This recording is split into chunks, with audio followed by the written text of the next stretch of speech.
Southern New England's trusted news source, ABC6 News at Noon.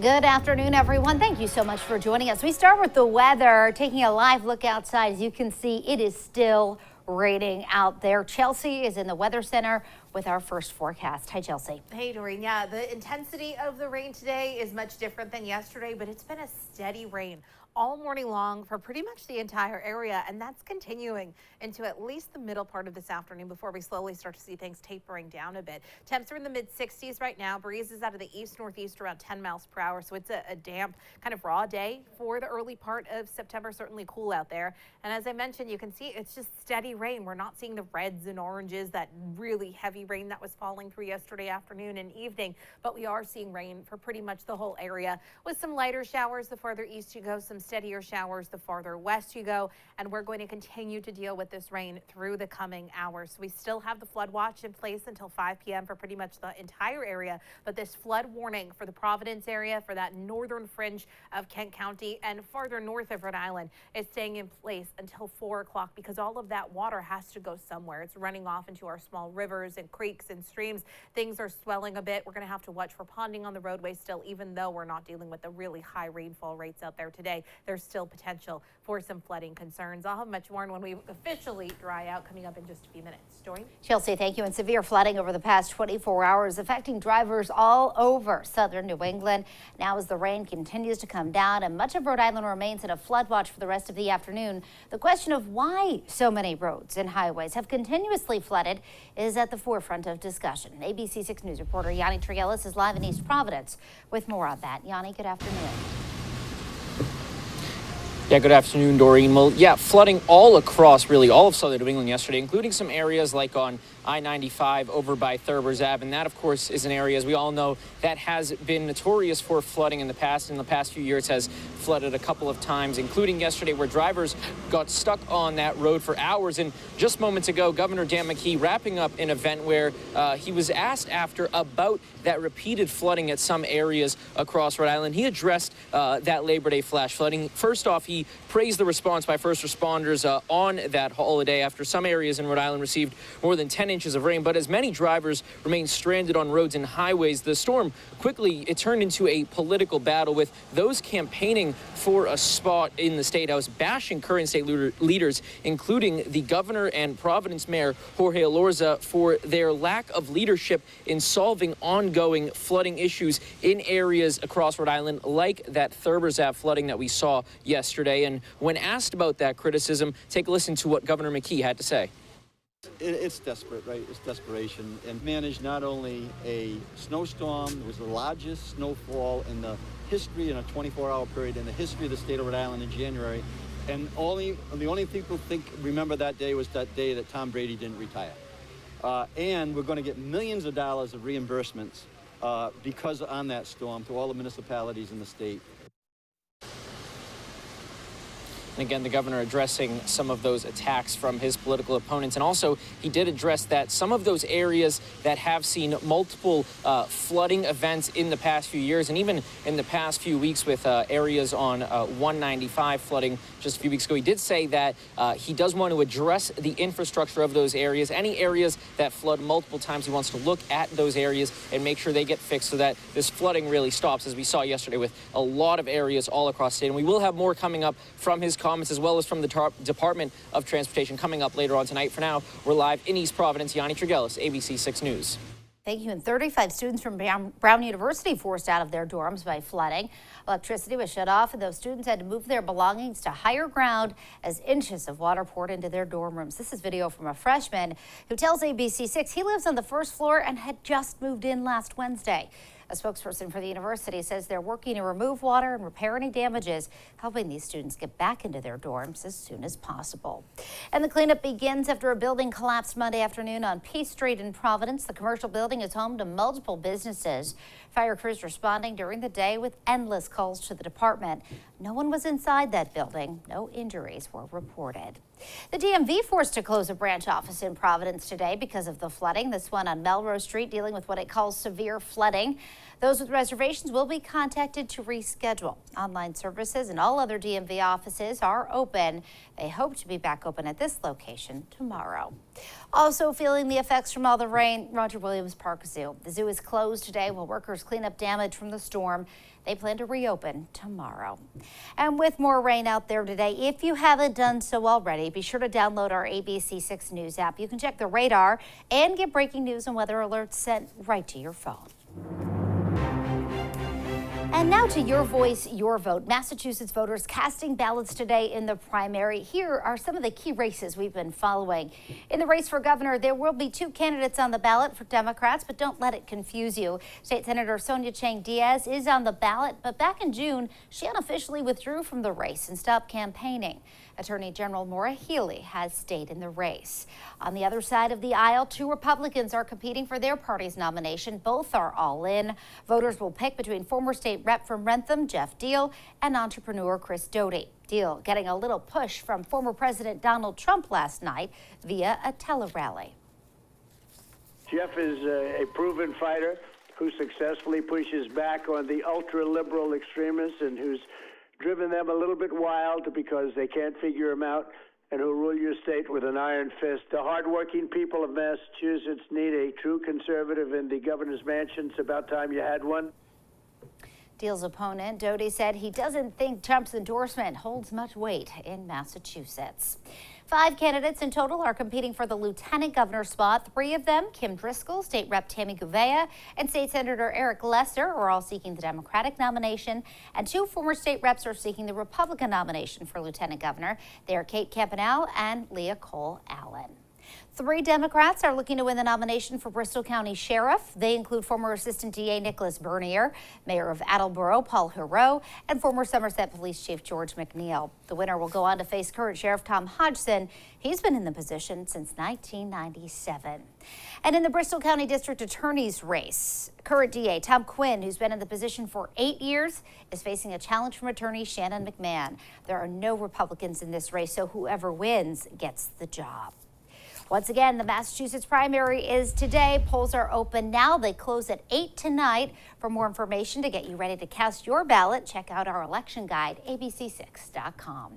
And still to come here on the news at noon, the move CVS is making and what consumer experts say about what it means for the company. And due in court, how the Bristol County DA's office has a new initiative cracked a cold case and where it stands now.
Back now with some of today's other headlines. The trial for a Providence police officer charged with simple assault is set to resume today.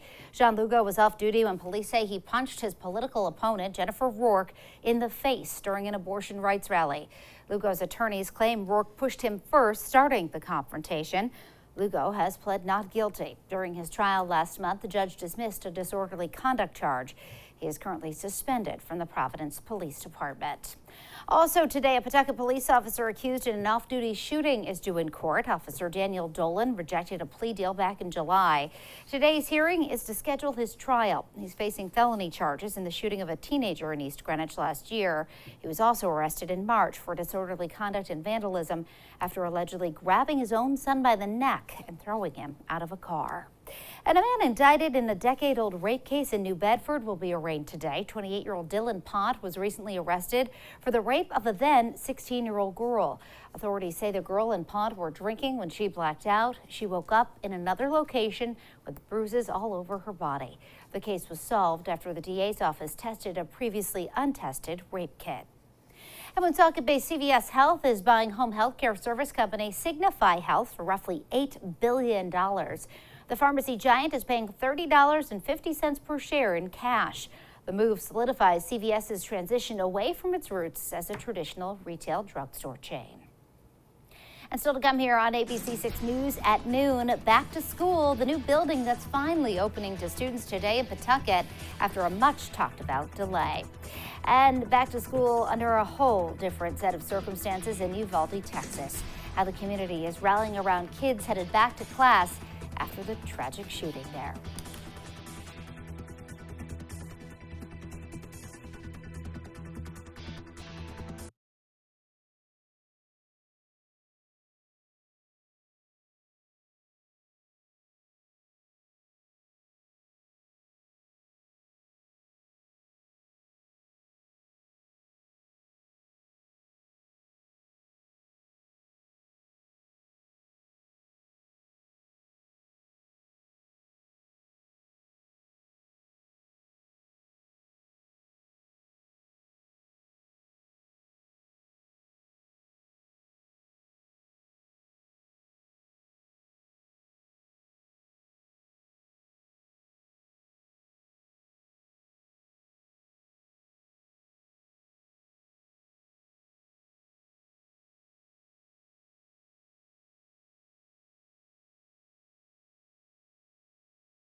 ABC6 heading back to school after a week delay. The Winters Elementary School in Pawtucket is open today.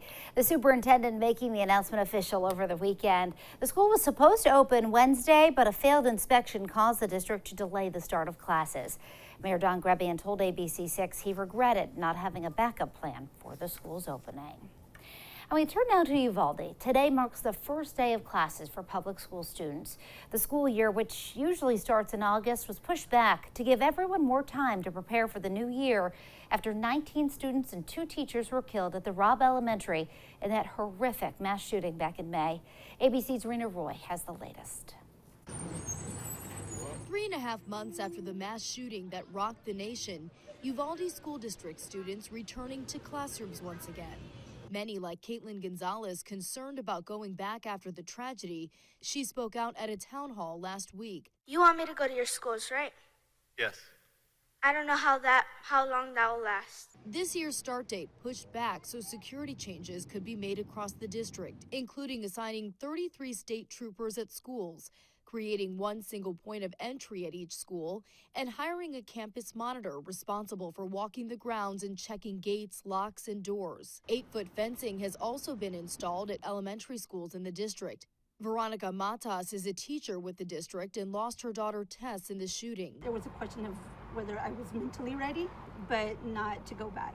Teaching was always something I've wanted to do, and I know that Tess would have wanted me to go back. As the community tries to move forward, the city of Uvalde filled with encouraging posters, makeshift memorials, and 21 larger-than-life murals honoring the 21 victims. Before we go to work every morning, we drive this way. We'll say good morning.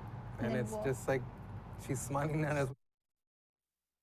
And students here in Texas are encouraged to wear maroon today in support of Uvalde. There will also be a prayer walk tonight, so the community here is really coming together as everyone tries to heal. Rena Roy, ABC News, Uvalde, Texas. And now, your ABC6 Storm Tracker weather with meteorologist Chelsea Priest. My mic was off. Sorry about that. We're looking at the rainfall totals over the past 24 hours. It is clear to see where we saw all of that flooding. You can see the highlighted totals right through Providence County, where we saw all of that flooding yesterday afternoon and yesterday evening, and today where we're still seeing rain coming down. Farther south, the farther east you went, a little bit less rain, but some very heavy rain happening for the Providence County area. In fact, Cranston picking up over 10 inches. In fact, at this point, this reading was made earlier this morning, and it's been raining steadily for much of the morning. Providence, 8 inches. Smithfield, close to 8 inches. Again, the farther south you went, and for some of our spots farthest inland and farther away from the Providence area, we saw less and less. As of this morning, TF Green, just over 3 inches.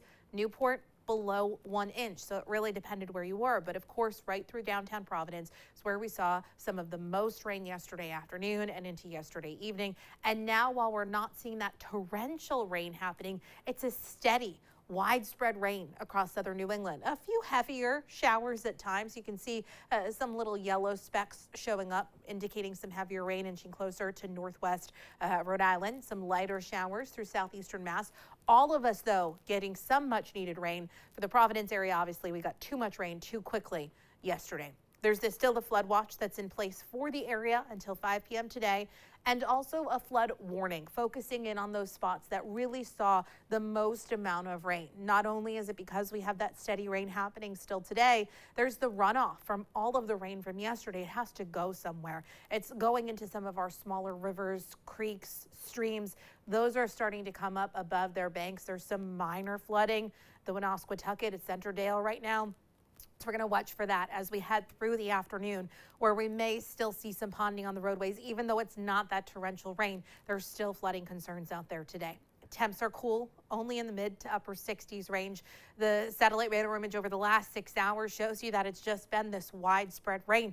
Again, not the torrential rain, but steady rain outside right now, and that is continuing through the rest of the afternoon.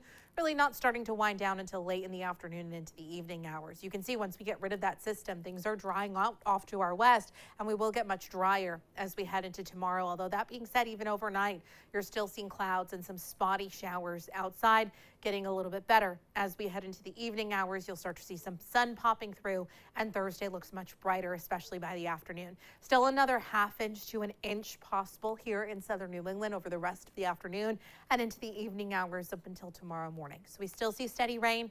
We're going to watch for the ponding on the roadways, that street flooding. Temps only in the 60s today.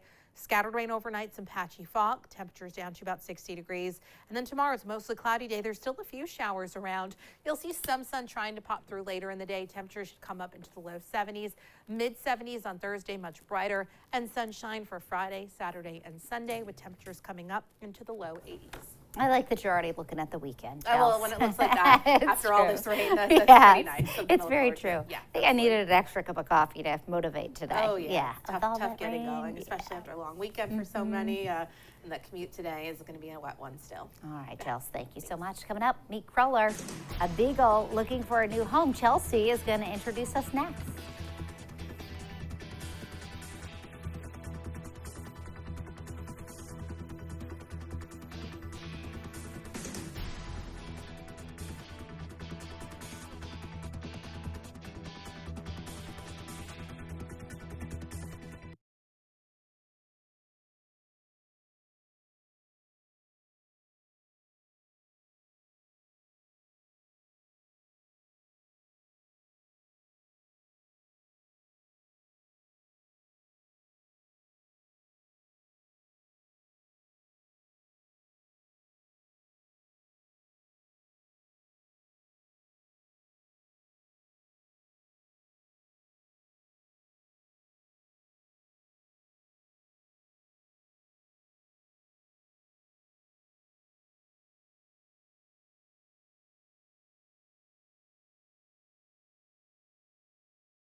Pick of the Litter, brought to you by Moriarty's Invisible Fence. Welcome back. It's Tuesday. That means it's time for Pick of the Litter. We have Wayne here today, and you've brought Cruller, the sweet girl, and she's the last of all of the beagles that you guys brought in? She is. She was the one that was in the toughest shape, so we had to get her medically treated. Okay. We had to remove more than half of her teeth. Oh, and she's a girl. 6-year-old. She was bred many times while she was in the facility she was in. She just was tired, and she's come along beautifully. For a dog that has never been out of a crate until she came to us. Oh my She gosh. sits, she walks well on a leash, she's house trained. She does, though, she did come to us with some medical problems. Okay. So she has, I think, beginning congestive heart failure. We're recommending that she remain on medication if she's adopted. Okay. And for that reason, she's a Marvin's friend, so there's no adoption fee for this girl, but she's gonna be expensive to own. Okay. So whoever adopts her is gonna wanna speak with our vet before they take her home so that they know what they're getting into. But she's like all of them. She is just turned into be a lovable animal. I mean, these animals had never even seen grass. I know, picturing her life for the past 6 years, and now she couldn't be sweeter, guys. She came walking right in, said hello, has no issue being, we've been cuddling and petting, and she's so sweet. And we need, I know she has a few medical things, but no adoption fee, and she deserves such a good home after everything she's been through, right? She does, and Okay. she's one of my favorites. Oh she's really my great. gosh. Okay, so we need to find Cruller the perfect home. If you're interested in her, you can contact the RISPCA at 401-438-8150 or by visiting rispca.com. Thanks, Wayne. Thank you. She really was so sweet when she came in here. Still to come here on ABC6 News at noon. This is one fearless granny. See how she celebrated her big birthday. Plus, Chelsea has another look at your afternoon forecast right after this.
Well, finally this afternoon, watch a 91-year-old woman's high-flying bucket list wish come true for her birthday.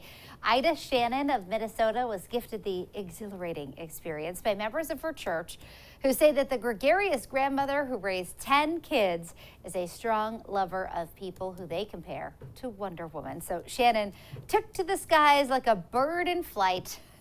This wasn't her first birthday leap of faith either. She says she went zip lining to celebrate her 80th. Look at her go. A daredevil. That's some guts right there I from love Granny. it. So cool. Happy birthday to her. It looked really nice there. It did. It looked nice and sunny. Yeah. Not so much here.